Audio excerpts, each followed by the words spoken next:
My name is Brittney. I'm a survivor of domestic violence. I'm also a recovering addict. When I was 24 years old, I lived out of my car. I was selling drugs and I was a single mother, but I had kind of abandoned my child at the time and was running the streets, and my life was really out of control. It was at that time that I met a man. He was just really charming, and he made me melt with just a smile. And he gave me a place to stay when I had been homeless and lost, and we started using together. He also showed me how to use a needle, and it was at that time that my life really changed. I was with him multiple times. Like, we split up and we got back together. Split up, got back together. The first time that we split up, I ended up going to rehab for drug treatment, and I had really gotten into recovery, and I started to change my life and turned everything around, and I ended up getting my own place. I got a really good job, and I was able to see my kid again, and I had her every weekend, and it was things were really looking up. And at 4 months clean, he contacted me and told me that he still loved me, and for me, that's all I wanted to hear, is that somebody loved me. And I still needed something to fill this emptiness that I had felt inside, and I wasn't using, but I wasn't getting anything spiritually at the time either. I was still seeking outside to put inside. And so I went and I saw him, and it did not take long at all, but he had me sucked right back in, and we started using again together, and I blew my recovery. And then it was a 3-year destructive cycle of just violence. And it didn't start that way though. At first it was just, he was just showering me with love and attention and affection and everything that I just really wanted. And looking back, I just ignored all the red flags.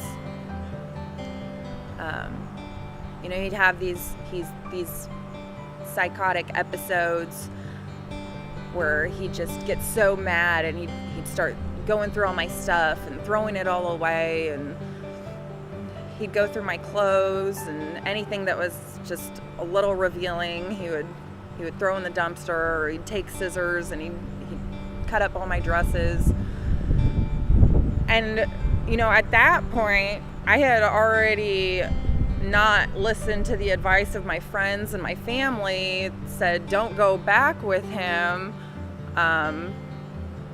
to where I couldn't be proved wrong. I wanted to stick it out. I wanted to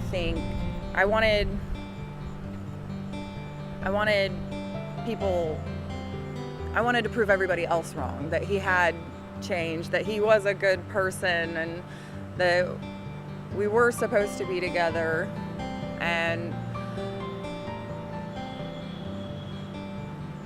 so it was how much could I endure, to not be proved wrong. The first time he ever got physical with me, he had just gotten out of jail, and he got mad at me for something really small.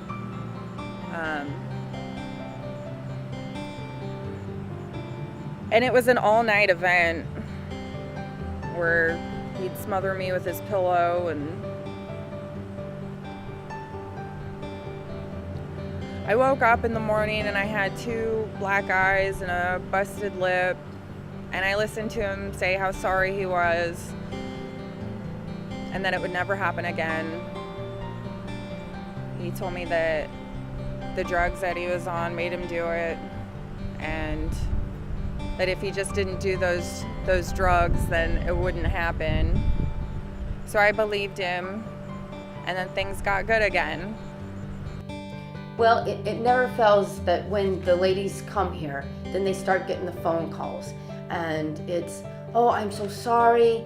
I was drinking, or I just had a bad day at work, or, this won't happen. Just come home and everything. I'll go to counseling. I'll talk to our ministers. I'll sign up at Pathways. I'll, promising everything under the sun. And that's what has happened so many times. An incident, they'll blow up, and then there'll be the honeymoon phase or cycle, and they'll be nice and, oh, I'm sorry, and they'll, help them do little things, and they figure, oh, that's going to be, it's going to be fine. And then something happens and it builds and builds again, and then there's this blow up, and it's just a vicious circle. And sometimes, ladies will stay just for that cycle of, oh, but I know the good part is coming, the part where he really does love me. But I have to explain to them the difference between attachment and love. And they'll say, but I still love him. But what you really have is an attachment, because love doesn't hurt, love doesn't hit, love doesn't control. So in April of 2014, I found out I was pregnant, and I was really happy. I thought that things were really going to come together, and that we would have a family together, and that everything was just going to be perfect. And for the most part, when I was pregnant, things were good. There was always this underlying issue of control. He wouldn't allow me to wear makeup, and he didn't want me to work. He made me quit multiple jobs, just out of jealousy. I really thought that when the baby arrived, that things were just going to be perfect, and that he was going to quit using, and that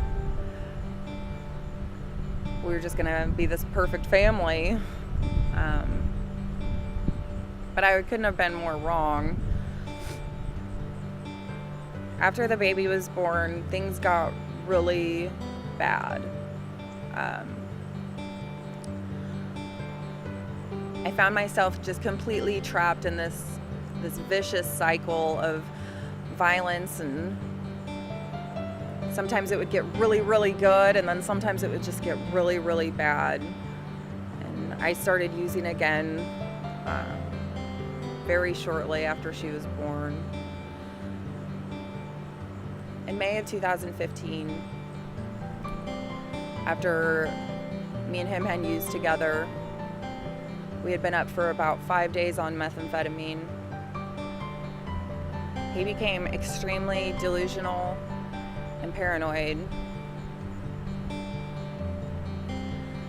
He took me and my daughter on a death ride at 4 a.m.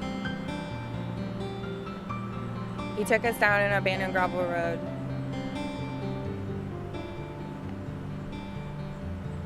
He held a knife to my throat. I looked in the back seat and I saw my baby's face, and she just watched while her dad held a knife to my throat.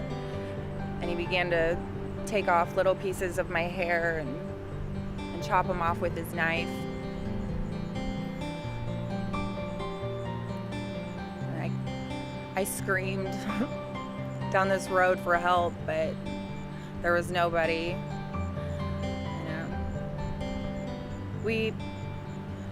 He took us home, and I tried to run, and he grabbed a hold of me. He made me put our daughter to bed. And for 8 hours, he used that knife to torture me. He chopped off 8 inches of my hair. He suffocated me in and out of consciousness.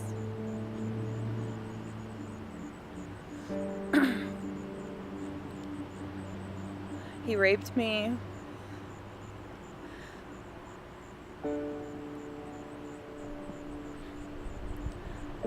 I didn't think I was going to make it through that night. And this is somebody that I trusted. Somebody that I believed in. Somebody that was supposed to be there for me and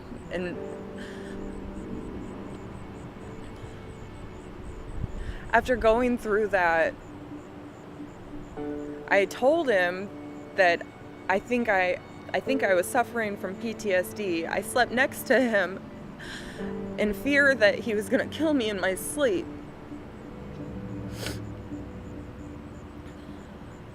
He never showed any remorse for putting me through that. It was an 8-hour sadistic game to him.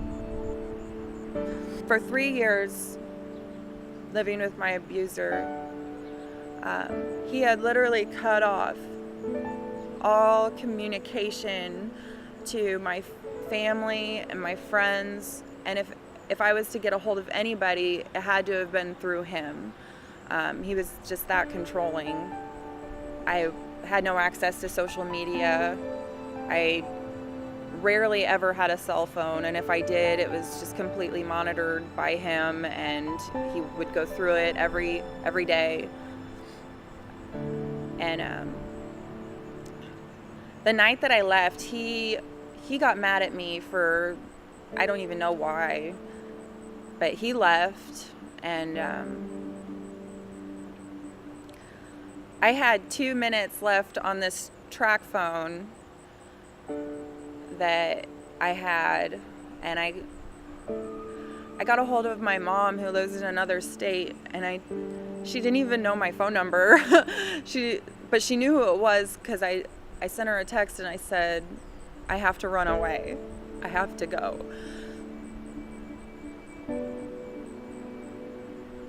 And she knew exactly who it was.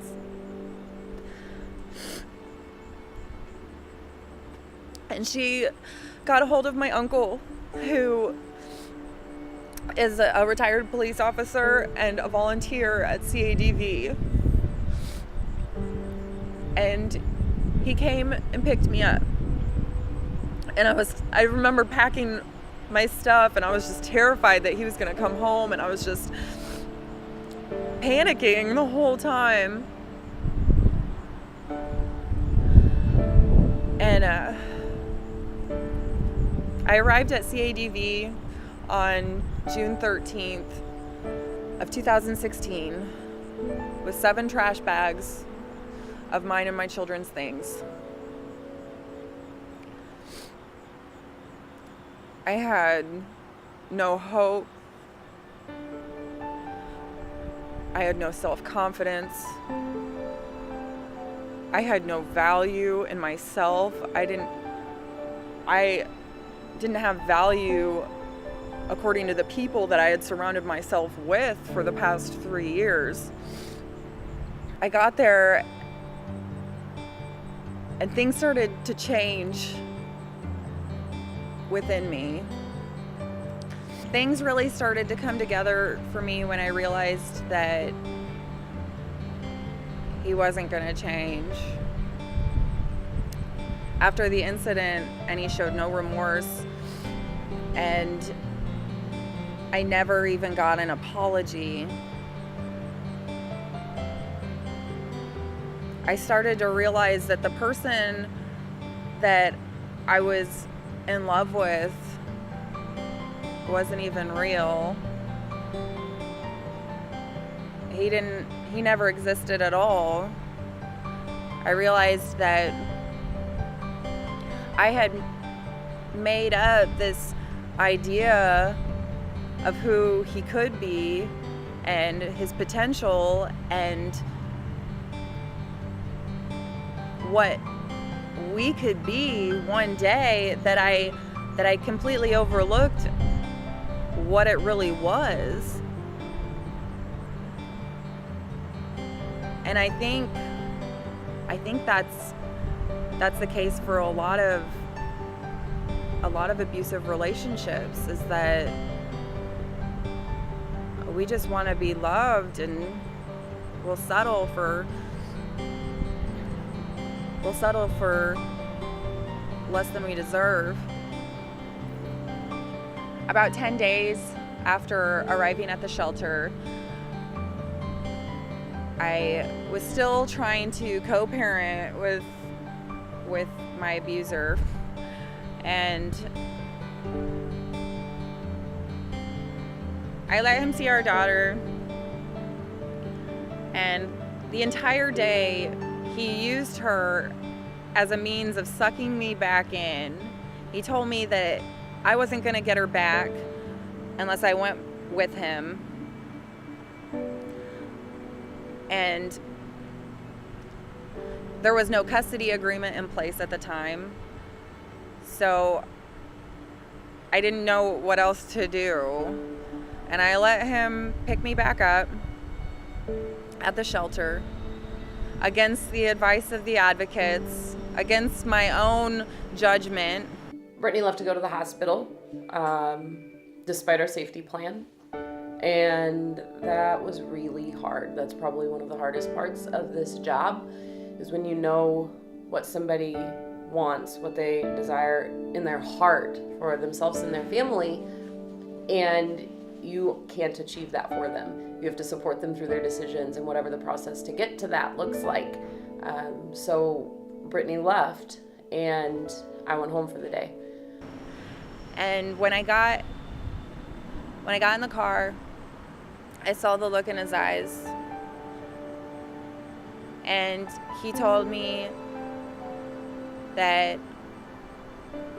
I was all his, that I wasn't allowed to talk to anybody anymore.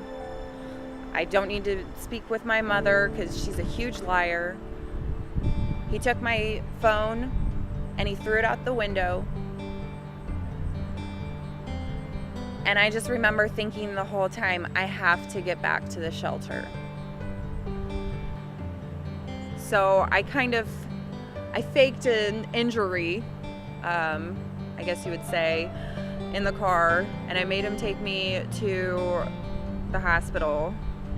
And while we were there, he told me that he was gonna burn everything that the shelter had given me, which was clothes for me, clothes for the children, things that we did not have before we had gone there.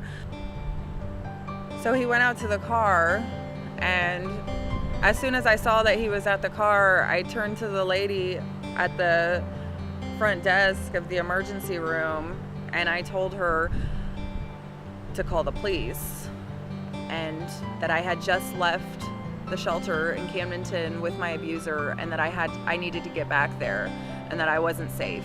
They sent me back to triage, and somehow he got back there, and the police showed up. The police looked at me and they said, "Ma'am, is there a problem?" And I just couldn't say anything, and I just looked at them. And in the meantime, he's telling them, "There's no problem here, babe, let's just go home, But I could not get anything out. And I remember looking at him, and then I looked at the officer, and I looked at him, and I looked at the officer, and the officer asked me if I wanted to come with him, and I said yes. And we went into a back room, and I told them everything. And I told them how he had tried to kill me, or had tried to make me think I was going to die. And the officer gave me a ride back to the shelter, and I was able to press charges for what had just happened. If I could say something to somebody that's trapped in an abusive relationship, I would tell them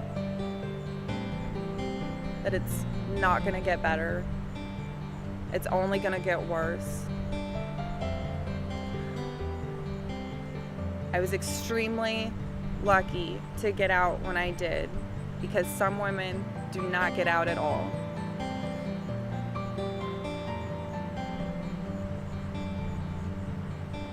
Some women just keep going back time and time and time again and thinking that it could be different and that, you know, this time he's really changed. But reality is, in a cycle of violence, they don't change.